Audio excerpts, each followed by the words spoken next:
What if you married someone you didn't love just to get back at your ex? Imagine living with that decision every single day. This is the story of Sarah, a woman trapped in a marriage she never wanted, trying to navigate her emotions while hurting the man who loves her deeply. But what happens when you realize you've hurt yourself the most? Hello, my name is Sarah, and I am 25 years old. I live in a small, peaceful town. My town is quiet, with friendly neighbors and lots of trees. People often say it's a beautiful place to live. To most people, my life might look amazing. I have a kind husband named David who cares for me a lot. We live in a lovely house with a colorful garden full of flowers. I also have a good job that helps me earn money, so I don't have to worry about paying bills or buying things. When people see my life from the outside, they think I'm very lucky and have everything anyone could dream of. But there's a big secret I carry in my heart. Even though everything seems perfect, I feel very sad inside. It's like carrying a heavy rock in my heart every day, and no one knows how much it hurts. Every morning when I wake up, I feel unhappy. My heart feels heavy, and I wish I could feel better, but I don't. This feeling started about a year ago when I made a big decision that changed my life completely. Let me tell you about that decision. A year ago, I married David.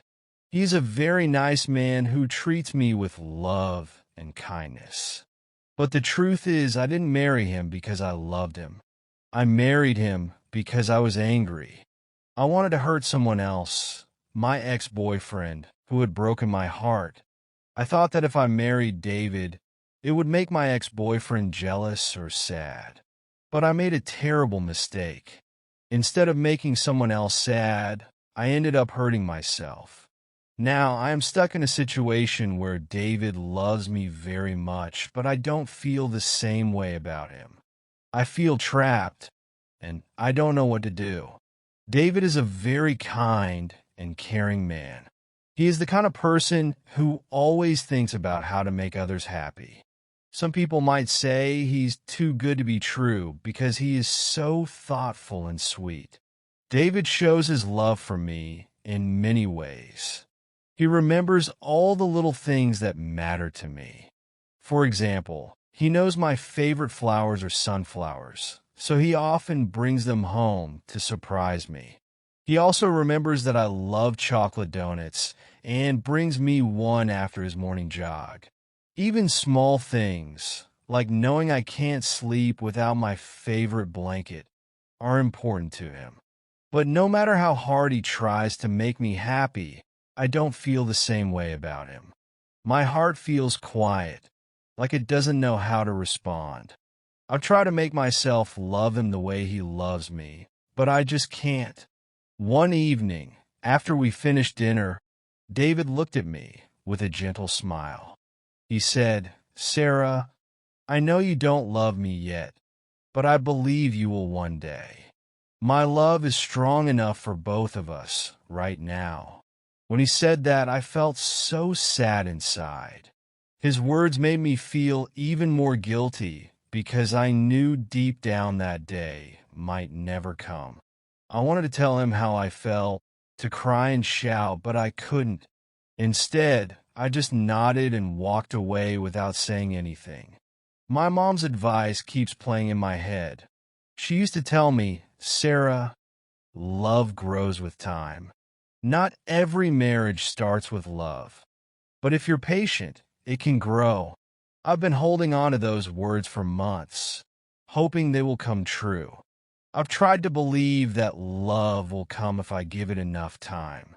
But as the days go by, it feels harder and harder to wait. David never gives up, though. He continues to try his best to make me happy. He plans special dinners with soft music and candles to make the evening feel magical. Even when he's tired from work, he cooks my favorite meals. On weekends, he comes up with little surprises like taking me to a nearby lake, finding a cozy new coffee shop, or going on quiet walks in the woods.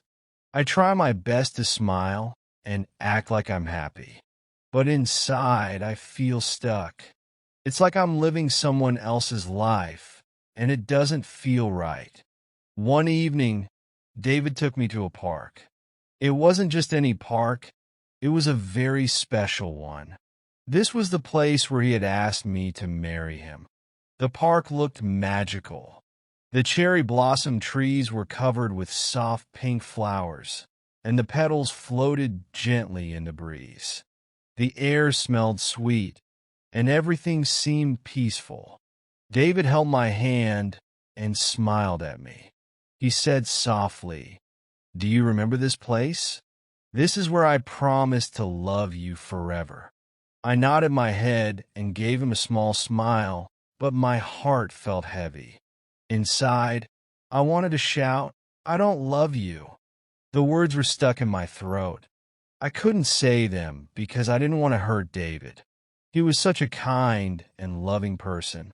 That night, I couldn't sleep. I lay in bed staring at the ceiling, feeling confused and sad.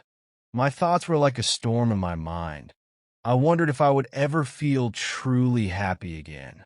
The next day, my best friend Mia noticed something was wrong. She could see it in my face and the way I acted. She asked me, "Sarah, what's wrong? You don't seem like yourself lately." At first, I hesitated, but then I told her everything. How I didn't love David the way he loved me, and how guilty I felt. I shared all the thoughts I had been keeping inside for so long. Mia listened to me carefully, like a true friend. She didn't interrupt or judge me. After a while, she said, "Maybe you and David need some time apart. Sometimes being away from each other can help you understand your feelings better."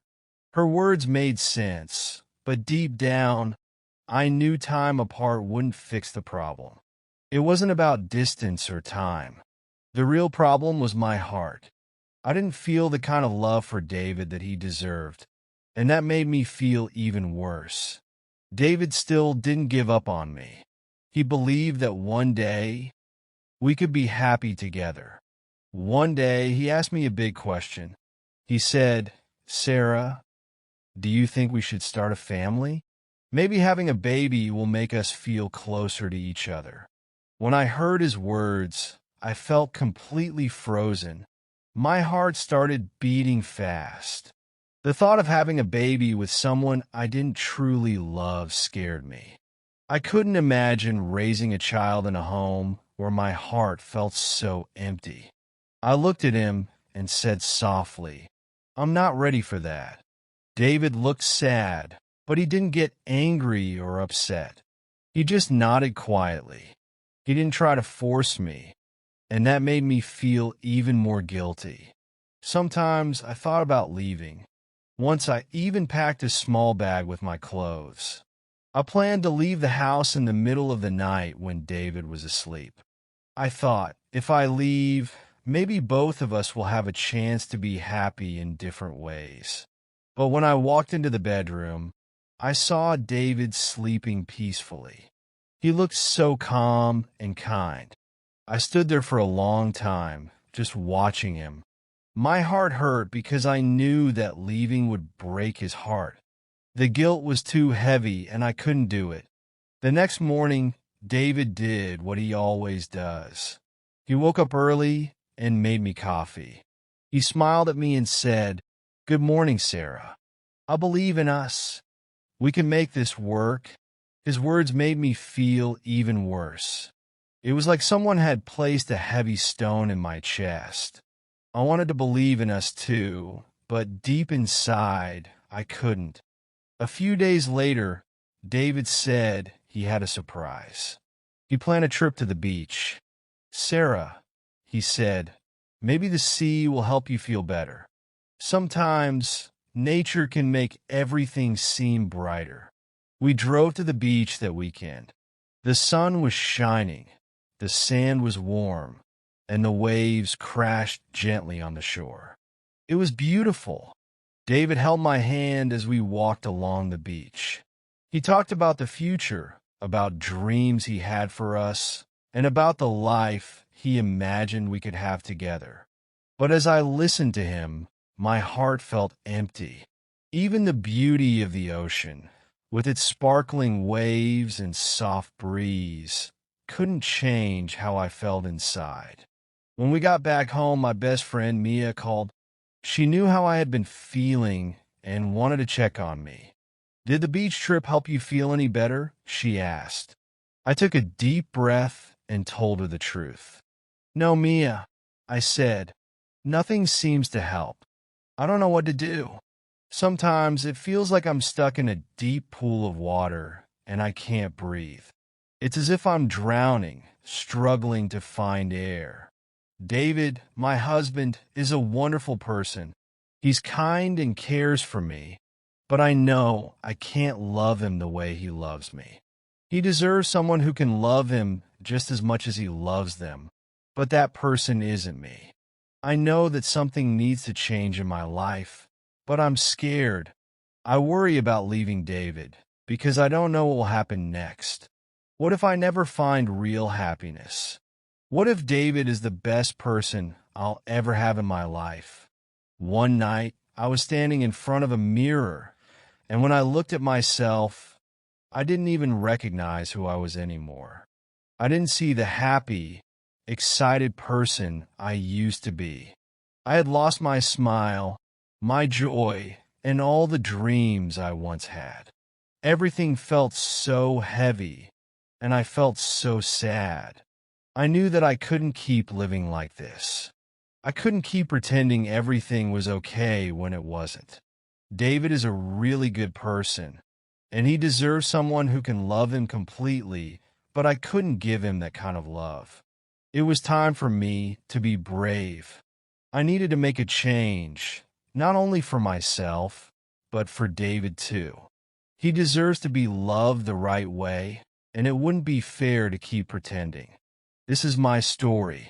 It's not a happy one, but it's the truth. I hope that by sharing it, someone else who feels the same way might understand that they are not alone. If there's one thing I've learned from all of this, it's this: don't rush into big decisions like marriage just because it seems like the right thing to do at the time. Wait for true love, the kind of love that makes you feel happy and free. I hope that one day, David can forgive me for everything. He deserves to be happy, and I hope that he will find someone who truly loves him in the way he deserves. As for me, I am deciding to take a new path in life. It's not easy, and it's a little scary because I don't know what the future holds. But I know it's the right thing to do. I can't keep living in a way that doesn't make me happy. Thank you so much for listening to my story. If it touched your heart, please like, share, and subscribe. Your support means everything to me, and it helps me feel like I'm not alone on this journey.